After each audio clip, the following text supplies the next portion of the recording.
Welcome to NARAL's The Morning After. Each Thursday, our podcast brings you the latest on reproductive health care, progressive politics, and the fight to keep abortion safe and legal. NARAL's The Morning After is a production of NARAL Pro-Choice Ohio. Find us on Facebook, Twitter, and Instagram at ProChoiceOH. Enjoy the show. Hi, I'm Gabe. Hi, I'm Vashitta. And I'm Jaime. So it's been a busy time. Yes.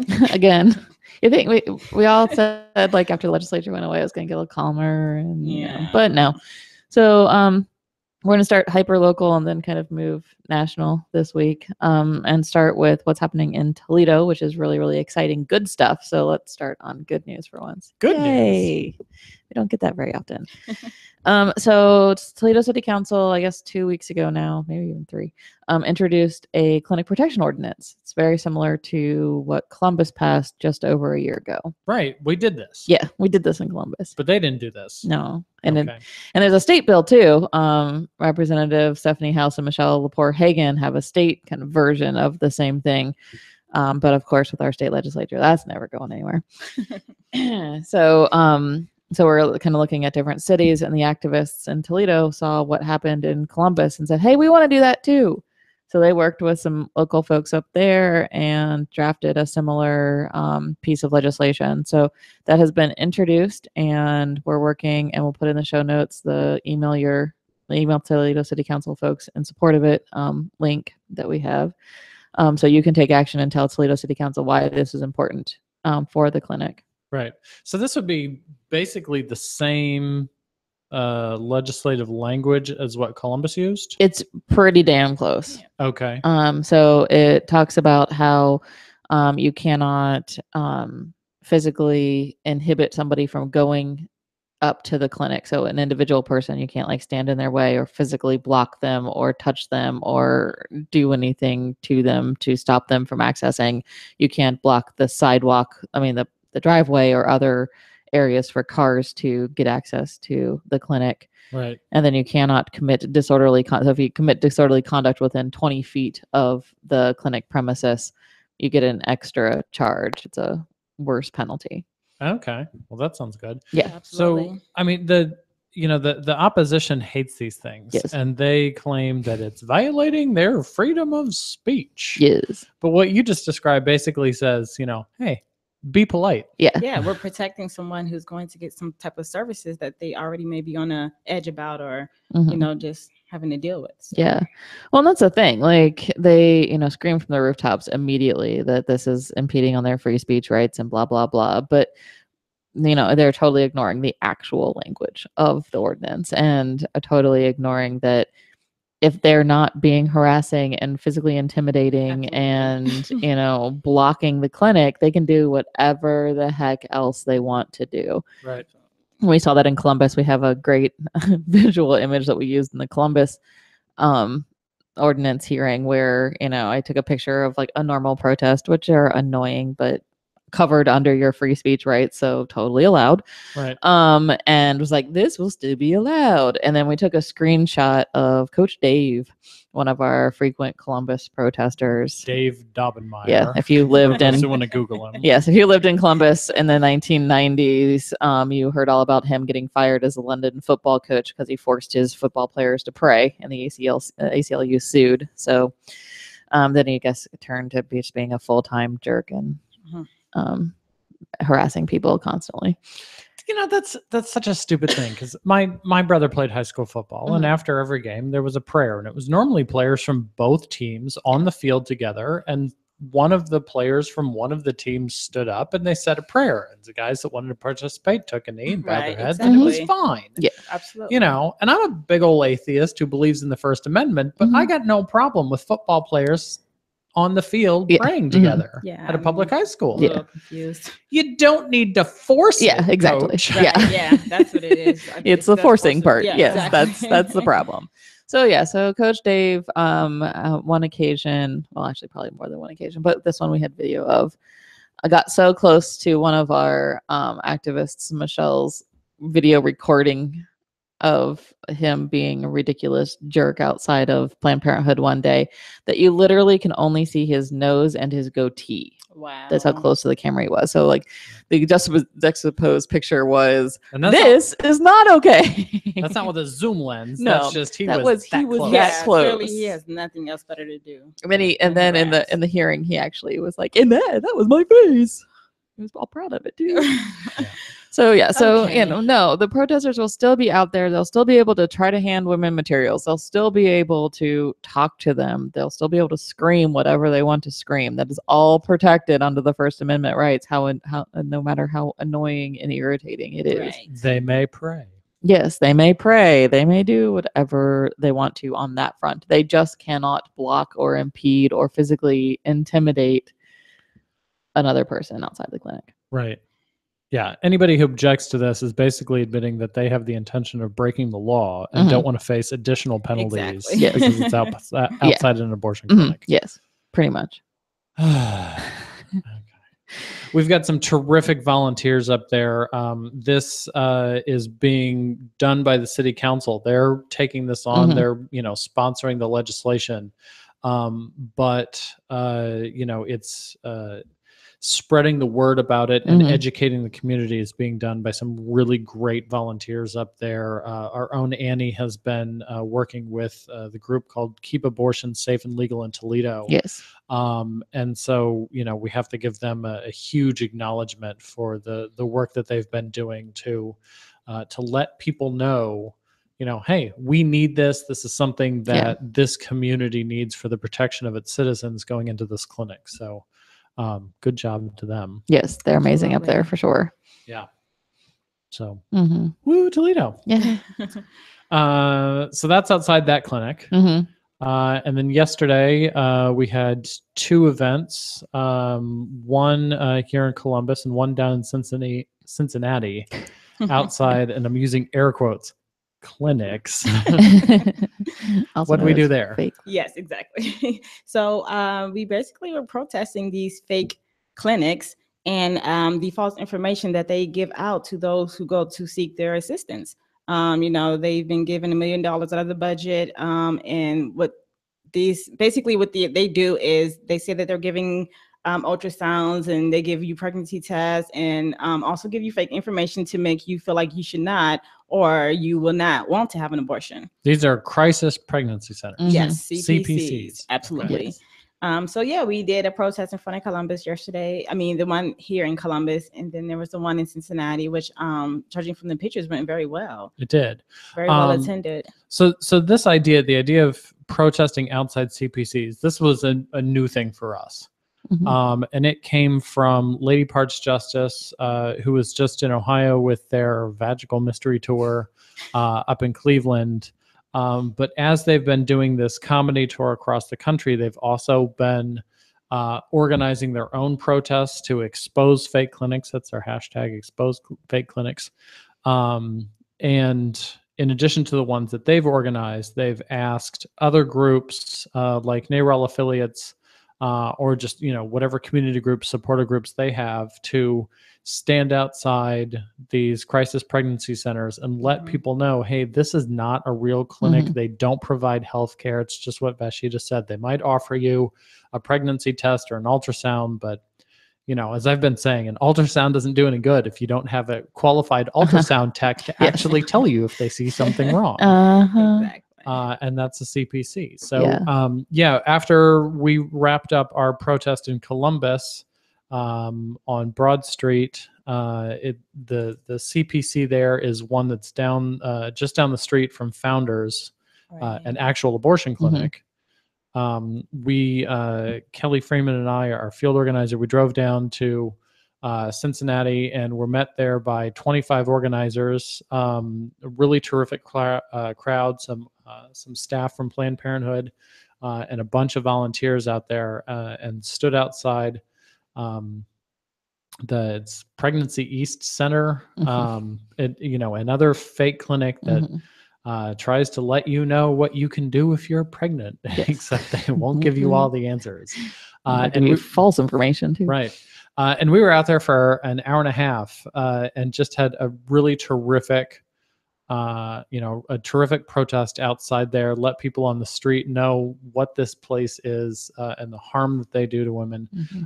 We shot in both locations a Facebook video and had some really terrific statements by volunteers who came out to explain why they don't like CPCs in their community. So we'll put those in the blog post that goes along with this podcast episode. So if you want to find that, make sure you go to NARALProChoiceOhio.com and look for this episode. Yeah, I think it was really funny. So in Columbus, Greater Columbus Right to Life caught wind of our protest and decided that they wanted to counter our protest of the CPC, but told their people that instead of countering at the CPC, they should do a counter protest at the abortion clinic, which they do every day. So it's no different than any other day at Founders. But what I thought was really interesting was that they said, because if we counter protest outside of the CPC, we might stop people from going in. And they always say when they protest outside of an abortion clinic that it's just, we just want to give people information. We don't want to stop them from getting care. We just want to make sure they have all the information. Right. Well, in that post, you basically admitted, yes, protests stop people from going inside these places. So thanks a lot for, showing your true intentions. Exactly. Yes. Your true intentions of what you want to do. And I also thought it was interesting that a lot of people would stop and ask us what we were doing. Those who may have been confused, about why we were out there. And, as we gave them information of why we were there and what this clinic actually does, the CPC, they were really like, wow, that's crazy. They had no idea. So, yeah.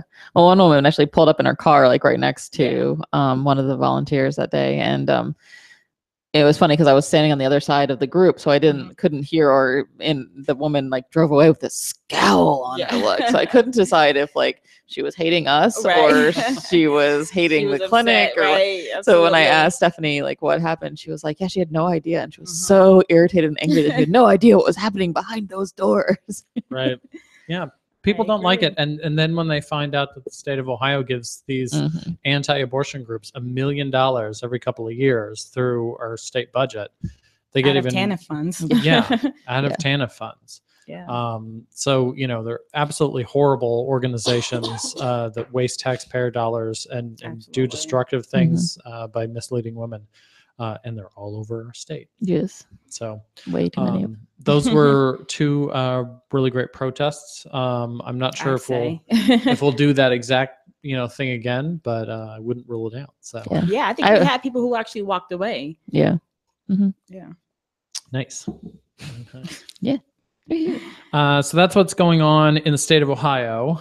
You want to talk about what's going on? Yeah, on the big scale. Do we have to? Okay. So as we all know, and a lot of us who have Twitter probably seen that Trump tweeted out a ban against transgender soldiers. And, from what I understand, being who I am, that it is not exactly policy yet, but we know that it will get there.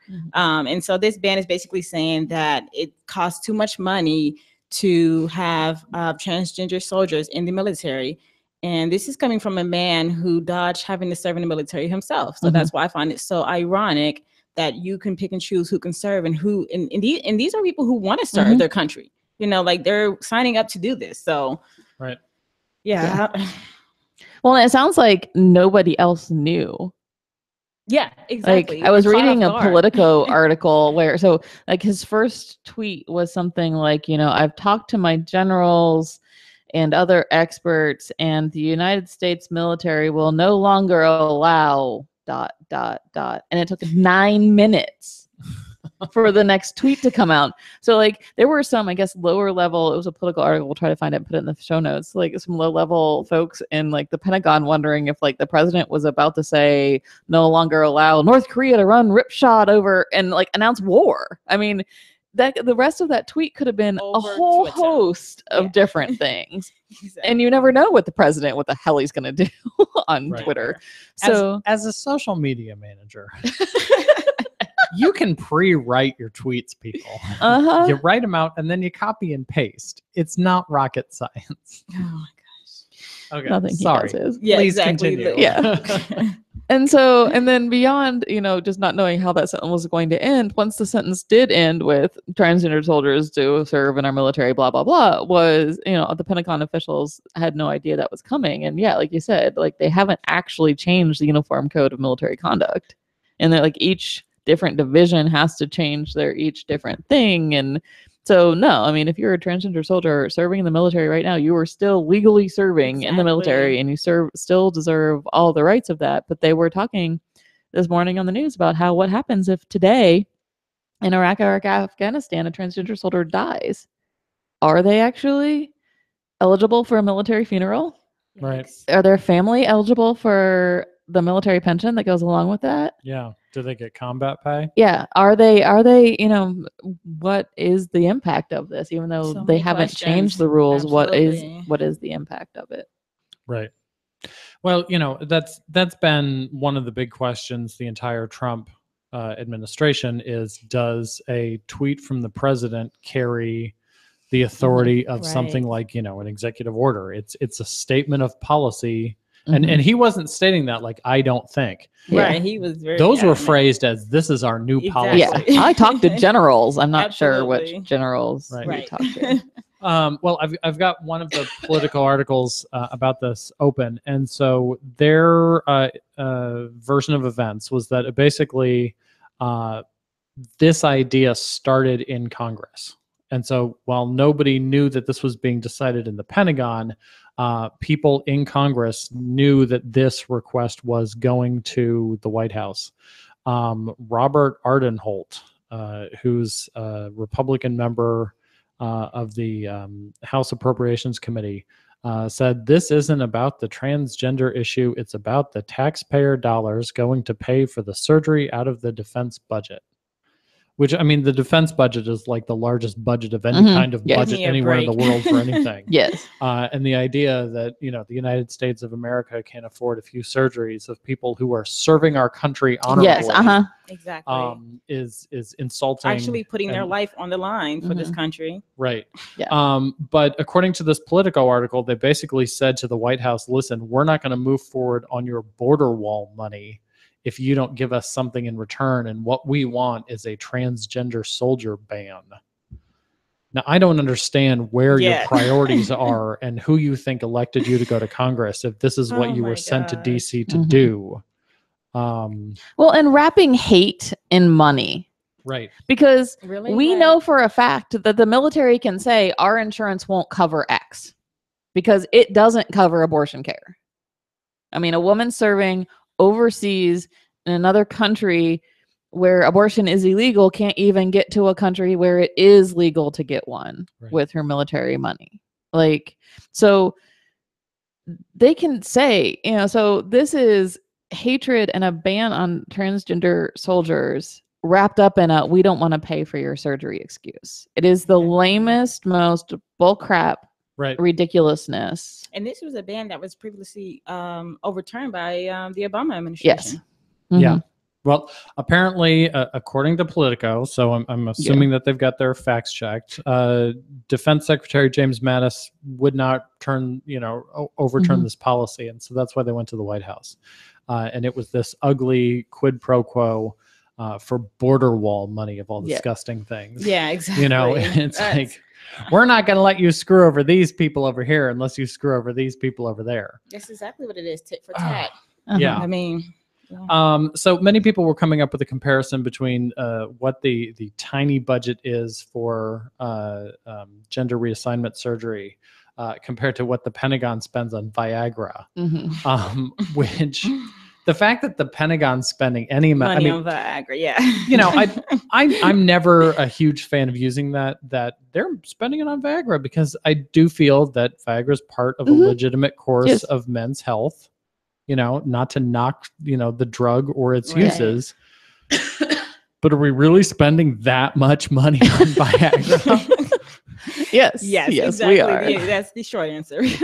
I mean, it's presumably not used for the young guys in the military. You would assume it's used for the older guys in the military, of which there are far fewer than the young guys. Absolutely. Hey, generals, what the hell are you doing? Too much. And the other piece of the money is it costs a crap ton of money to train a soldier. Right. So you're looking, I've seen estimates This is the far more legitimate talking point Yes. here. Yeah. So, I've seen estimates of 10 to 15,000 Right. current transgender troops serving in active duty in our military right now. Right. Those are 15,000 people that you've trained, Right. that you have sent overseas, that have sacrificed for their country, that you're just going to boot out or the dishonorable discharge now, I would assume. Because that's what Die Last Don't Tell did. Yeah. And so you're throwing away the millions and millions, probably hundreds of millions of dollars that you've spent training these troops. And you've already got people out there saying we don't have enough volunteers. Exactly. So what are we talking about here? And Right. also, like, if you go slippery slope on this, who else is expensive to have in the military? I'm sure women are really freaking expensive to have in the military because they do things like have babies and stuff. Right. And that's really expensive in healthcare. Right. So we're going to start throwing them out of the military too because they're too expensive to have. I'm sure these same members wouldn't mind doing so. Yeah. Exactly. Yeah. It's On the really on a weird to-do part of list. the whole thing, though, I guess Orrin Hatch came out and said, like, transgender people are people and they need to be treated like that. Yeah, this definitely got a mixed response from. Yeah. It's like, I'm agreeing with Orrin Hatch. It's Yeah, a I really know. weird day. Right. The request apparently came from some members of Congress, but it was not supported across the board. McCain was Absolutely. one that was That spoke out. against Yeah. this. So this definitely got a very mixed reaction from Republicans. Yeah. One. Surprisingly. Yeah. I was really surprised. One more point on what you brought up about the cost of a soldier, regardless of gender or anything.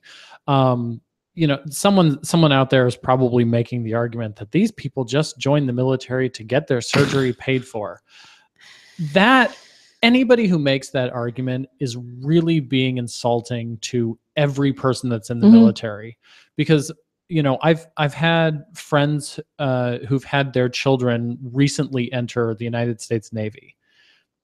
This is not the same military recruiting environment that Donald Trump weaseled his way out of with 5 deferments. It's competitive. You can, Yeah, it is. 18-year-old me walking into an Army recruiting center in this environment probably wouldn't be able to enlist. Modern military careers are very highly technical. You need good grades to get into the military. So, anybody who's made it in, if they then require surgery, they've already gone through a pretty rigorous recruiting process. Yeah. They've gone through boot camp. Absolutely. They've paid their dues. they have done what they needed to do to get there. So. And if you're saying that, oh, well, these people just walked in the door. Yeah. Nobody walks in the door of the United States military anymore. No, it's a process. Yeah. Absolutely. So, this argument that they just joined for a surgery is insulting to pretty much every member who's had to go through boot camp. In my mind, I'm thinking probably not every transgender soldier wants a surgery either. Like, there's some who may, but there's some who may not. So. Right. It's actually personal. Right. Each person gets to decide what they want to do. What? Right. Imagine that. Okay, so that's one thing that Trump and some members of Congress are doing. You want to talk about what the rest of Congress, the U.S. Senate. Let's transition because we forgot something on our thing too. That Trump was in Youngstown this week. Oh yeah. Oh right. We forgot that part on the How thing. could we forget? And I'd like to. Yeah. So like the day after he did his ridiculous speech that we don't even have time to talk about with the Boy Scouts, look it up yourself. He Now came we're to talking. Youngstown and had a kind of equally ridiculous speech. One in which he basically called all immigrants animals that want to like hack young innocent white women to pieces to torture them to death. He also talked about the Affordable Care Act and repealing the Affordable Care Act and all those things too. Our fabulous organizer, Annie Krol, went up and counter-protested the Trump rally and did a fabulous speech outside of the Covelli Center there in Youngstown. So that was amazing and awesome. We'll put that, we did Facebook Live for that too. So that video will go in the blog post as well if you want to see Annie's great speech there. And it was perfectly timed because it happened the same day that Mitch McConnell finally got enough votes to get the motion to proceed to actually start the debate on the House version of the bill. So yeah, remember back to all those conversations we've already had, and that bill that Donald Trump called mean after he celebrated the passage of it in the White House Rose Garden. And so the Senate started the debate on that bill. Portman not only voted yes on that motion to proceed, but he was actually presiding over the Senate chamber when the vote happened. So he was kind of in charge of the vote. It got 50 votes, and then Mike Pence, as VP and the president of the Senate, broke that tie as the 51st vote. Of course, the amazing Sherrod Brown voted no because he's an amazing person. And he actually cares about people having access to healthcare. Yes. Unlike our junior senator from Ohio. And McCain returned, still bleeding from his surgery, if you watch the video, to vote yes on a motion to proceed to take away people's access to healthcare. Absolutely. Which, I mean, I don't know. I'm not the overseer of anybody's soul or anything, but I just thought you would be a little bit more humble considering your circumstances. But well, yeah, and then he did. He voted that way, and then he gave a speech about how bad the bill was and how we should work in a bipartisan way to do things better and blah blah blah blah. I'm like, you just voted to proceed on all these votes. That it was confusing. Yeah, like, you obviously are not the maverick you think you are. Right. You know what I tweeted out about it was I thought that I think half of McCain's speech was a great speech. Yeah. 50% is still a failing grade. Right. Pretty much. You know, what he said was an incredibly valuable, there were points in there that were incredibly valuable. Absolutely. The most important part being that the U.S. Senate does not take orders from the president. They're the president's equal. That is something that, you know, every member of Congress needs to be repeating over and over again. They don't take orders from Trump. Yeah. Even Republicans like John McCain, you know, who share so much of the same ideology as Trump, should not be in a position where him and his colleagues are taking orders from the president. Yeah. And so I thought that was a terrific point to be said very clearly. That part of the speech was good. Yeah. The rest of it, and then the vote that came with it, was a load of crap. Exactly. Yeah. No. So they got through that procedural vote, but the last 48 hours have shown us that they still don't have a plan. Like you went through this and you still have nothing. So they've had 2 big amendment votes to repeal Obamacare. One, a full repeal, which was a complete total disaster, shameful and everything. It failed. Portman actually voted no on that one. And of course, Sherrod Brown voted no on it. And then the second one, the McConnell repeal, which was a slightly less bad bill, but still a ridiculously bad bill. Portman actually voted yes on. So he's actually split his votes on the 2 big plans that they've come up with so far. I put plans in air quotes for those not watching. So he split his vote. Sherrod Brown's, of course, voted no on both of them. We expect 1 to 2 more votes today, but we don't really know what they are because they haven't been written yet. Right. And so one of them will be what's being called kind of the lowest common denominator plan. It'll be whatever Mitch McConnell can put together to get 50 votes on. So again, it's not about making sure these people get healthcare or those people get healthcare. It's whatever he can get 50 votes on. Right. He doesn't give a crap what's actually in it. It's I can get 50 votes if I put these pieces in. Right. We could also see multiple votes on tiny or little amendments, kind of what we're more used to in the state legislature, ones that are more like perfecting amendments where you're changing small things, better or worse, in the bill, but not kind of completely overhauling it like these big, huge bills. So is that where I heard that Rob Portman, he was negotiating before he agreed for that first vote. He was asking for $100 million more for opioid, combating, the opioid epidemic. Yeah.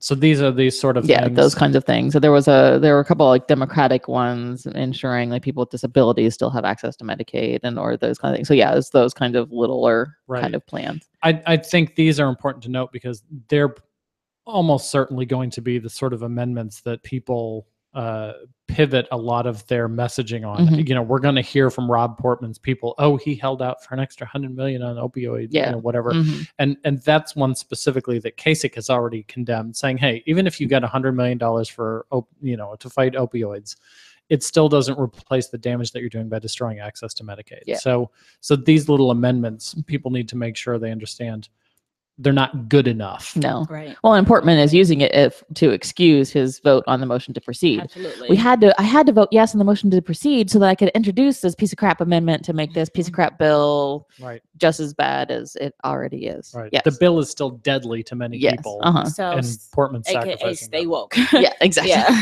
Just- Yes. Yeah. And so beyond the kind of big picture, this bill is just horrible on 500 like major health reasons. There are a couple specific reproductive health things in the bill as well. One that we've talked about a lot, the Planned Parenthood defunding. Right. So that would take away any sort of Medicaid reimbursement payments that would go to Planned Parenthood when they provide STD treatment or testing or birth control or any of those kind of well woman care kind of reimbursement for care that Yes. they've already Mhm. provided. like your insurance does when you Yes. go to a doctor if you have Yeah. private insurance. So people on Medicaid would no longer be able to choose Planned Parenthood as their preferred healthcare provider. And unlike, I think this is a really important piece for people to know, unlike the repeal bill that wouldn't go into effect for a couple of years because I think they can fix everything before it all goes away, although it would destroy the insurance market in the meantime. The defunding of Planned Parenthood and taking away those Medicaid payments would happen immediately upon signature. Jeez. So if you're a person on Medicaid who has an appointment the following week, whenever this happens at a Planned Parenthood, that appointment will go away. You're immediately. You would have to pay. You would have to find the money to pay for that appointment, or Planned Parenthood would have to eat the cost, or your appointment would just cancel. You would lose your access to care. Right. And so you would have to find immediately another place to go. And, of course, they say there's all these other places people can go for care, but even those places have come back and said, we can't take that patient burden. So all these people are going to lose immediate access to care, and there's nobody to take up that access to care. And your birth control prescription is not something you can wait on. Yeah, Right. absolutely. Like, if I need a refill on my pills, Absolutely. I can't wait That's 6 not gonna- months. Yeah. I'm going to be pregnant in 6 months if that happens. Yeah, I mean, I have regular private insurance, just, kind of a normal health Mhm. insurance policy. And my general physician last month retired just because she was, older and ready to retire. For someone with private insurance like me, that's a pain in the butt. Yeah. If you're Absolutely. trying to get done without insurance or, Mhm. scrambling together with whatever Medicaid coverage is left over after they destroy this, Yeah. it's going to be a nightmare. Yeah.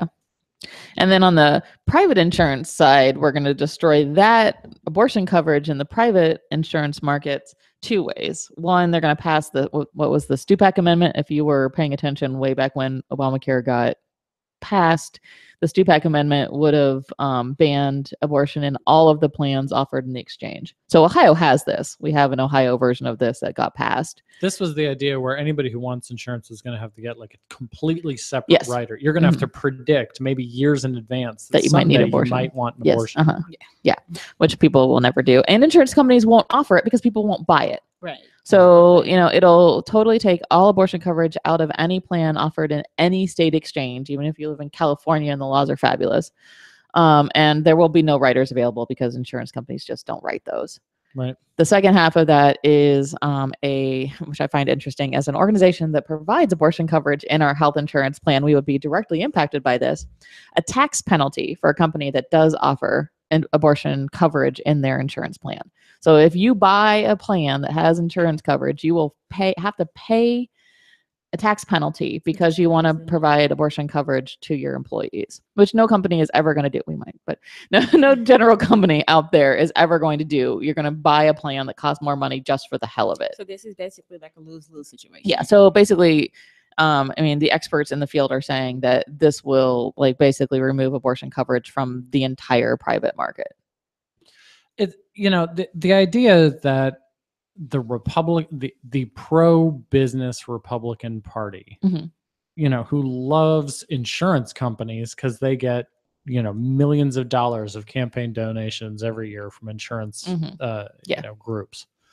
The idea that they would pass some sort of additional tax, the anti-tax, pro-business Yes. Republican Party, passing an extra tax on an insurance policy. Uh-huh. You know, if this was any other industry, if they said to auto manufacturers, we're going to tax you extra if your brake lights are a certain size or whatever, then members of Congress would be through the roof, just livid at this. Absolutely. And that this is their solution, is an extra tax on an insurance business for a type of policy that their customers want.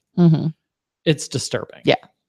Well, and the added bonus of the ridiculousness of this is that neither one of these are really supposed to be allowed in a bill like this. So if you remember back to our first conversations, this House bill is actually a Budget Reconciliation Act.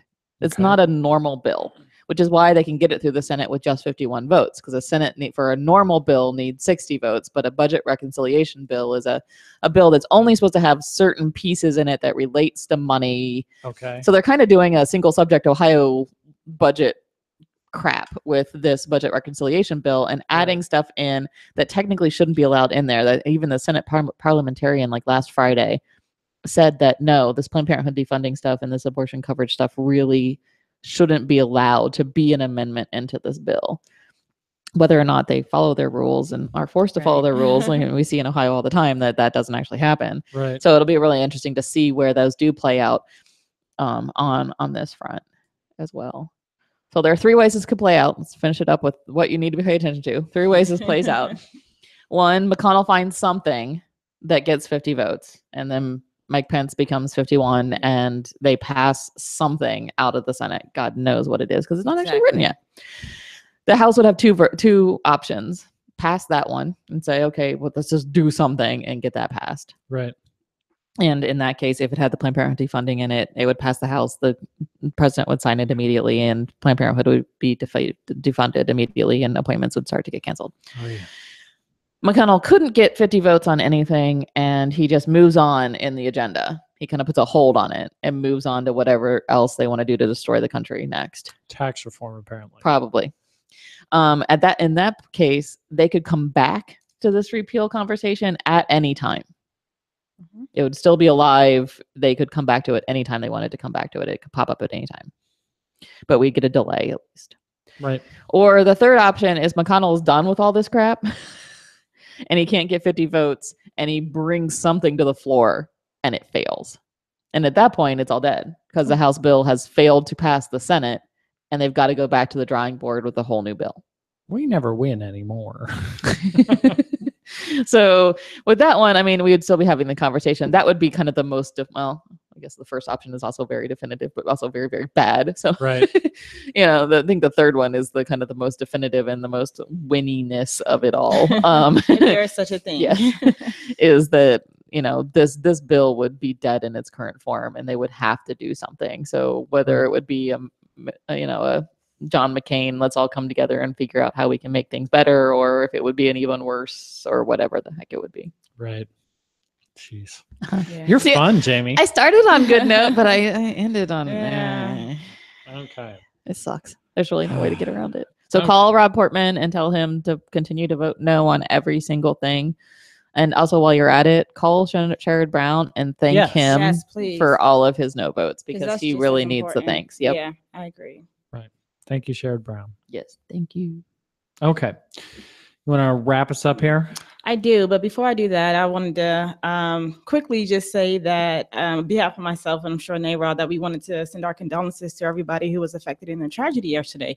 I didn't want to leave that out. The Ohio State Fair tragedy, and my prayers go out to all those who are still in the hospital, but definitely to the individual who was killed. So yeah, that was terrible. I was in Cincinnati last night and came home and my wife was literally like shaking. Yeah, it was scary. It was disturbing. So. Yeah, you never know when an accident like that is going to happen and people you love are gone. So yeah, right. So yes, we will move on now to our Let's Get It On section of this podcast, and basically kind of talk about things that we have going on, such as this weekend we have Youngstown Pride. So that's going to be with our organizer Annie, who's going to be there. And I will say for everyone who's in the area, Youngstown, well, maybe Toledo, I don't know, Youngstown, Akron, Kent, Ravenna area, Warren, come out, show your support, definitely. Anything you want to add? Or? No, and then we got on Saturday too in Columbus, what is it? Stand Up for Care or whatever. Nope. What is the name? Our Lives on There the it Line, is. Flash Mob, and Community Potluck. So this is being hosted by the Ohio Women's March, Planned Parenthood. We're helping out. They're going to try and get together as many people as they can and put on a flash mob to spell out Protect Our Care. I believe there may or may not be a drone photo of the thing Yes. to get it like from the sky. I don't know. But so it should be a good event. So that is happening tomorrow, Saturday. Saturday, July, is that going to be 29th? Yep. Yeah. From 11 a.m. to 3 p.m. That's at the Summit on 16th Methodist Church, 82 East 16th Avenue, Columbus, Ohio, 43201. Yeah, basically right across the street from Ohio State's campus. Right. So as with all of our fun events, go to our Facebook page and click on the events tab for more information on fun stuff. Yep. So, all right. Anything else? I think that covers it. Okay, cool. Okay, we'll see everybody next week. Bye. Bye. Bye.